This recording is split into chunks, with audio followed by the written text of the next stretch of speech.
greatest person that ever lived wasn't a boy, it was a girl. I want you to remember that. And she was a redhead. And her name was Elizabeth. Yeah. When she became queen, she was Gloriana Regina, the glorious queen. And she created the greatest thing the world had ever seen. Do you know what that was, Tegwin? The British Empire. And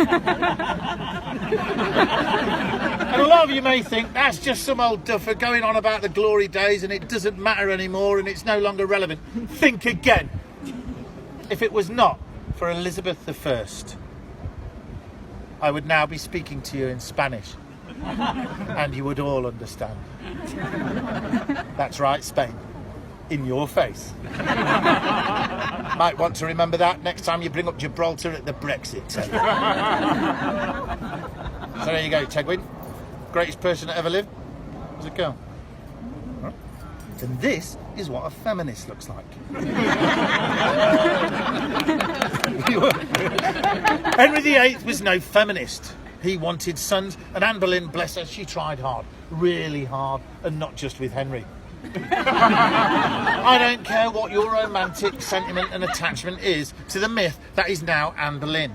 The only facts we have are the court records, and they tell us she was guilty of adultery with 5 men, and one of those was her brother. And when you're married to a king, that's treason. I don't care who you're married to, it's excessive. Not for her, the block and axe. She opts to go out French fashion with a 2-handed sword, and on the 19th of May she knelt hereabouts praying for forgiveness. While she prayed, a Frenchman took off her head with one stroke of a sword. Beautiful job. Perfectly executed. Too perfect. When her severed head was held up, the public records tell us the witnesses gasped in amazement and horror. It was so quick that her eyes continued to gaze around at the faces in the crowd, and for quite some time, as her neck drained the blood from her head, her lips continued to move. You have to ask yourself, was she conscious? And the answer is we shall never know. But if she was conscious, I have a pretty good idea what she was thinking. I'm certain she was thinking, I didn't see that coming. Anne Boleyn was sentenced to death on May the 2nd. She wasn't executed until 17 days later, and I think she believed she was going to get a reprieve because no arrangement was made for a funeral. No coffin. Anne Boleyn, Queen of England, and obviously quite a bit shorter now, had to be stuffed into a humble arrow box, and that arrow box lies under the altar inside this chapel. But back to the Green. As her head was rolling in the straw, a cannon fired, and this was the signal to Henry that he was now single. He could get back in the dating game. So he galloped off. Went to Jane Seymour's house. Knocked on the door. She answers it. Jane, marry me. What was Jane thinking? Well, your first wife is living in poverty in a hunting lodge in Kent. Your second wife, I assume you've just killed. Yes. Henry VIII and Jane Seymour were married 11 days after the execution of Anne Boleyn. On May the 30th, 1536, Henry VIII and Jane Seymour were married.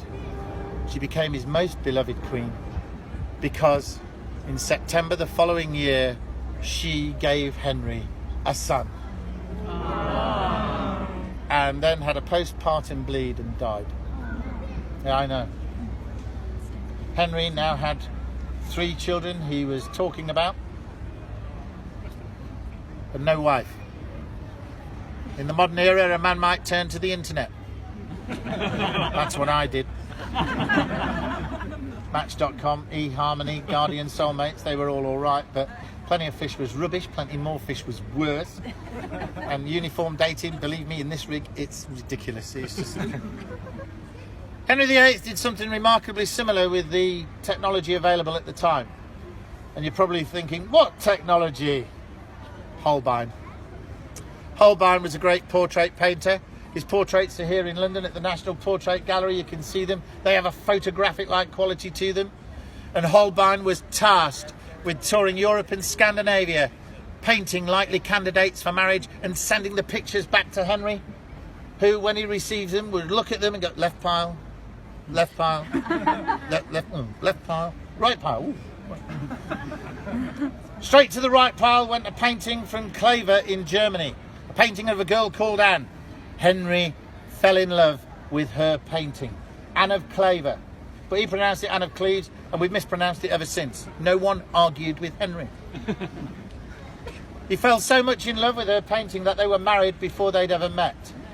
All the legal contracts and documents were all signed for their union. All that remained was for them to meet. And they met at Rochester Castle in Kent. Holbein made himself scarce. Holbein was an artist.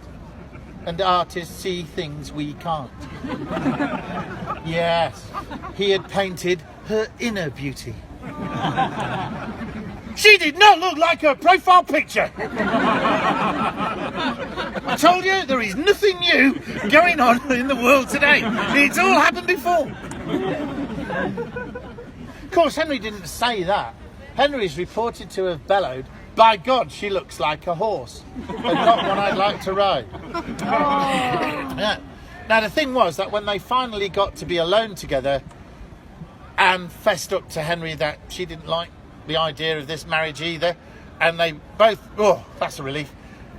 "Will you annul it?" "Yes, I will," she said. And that's great.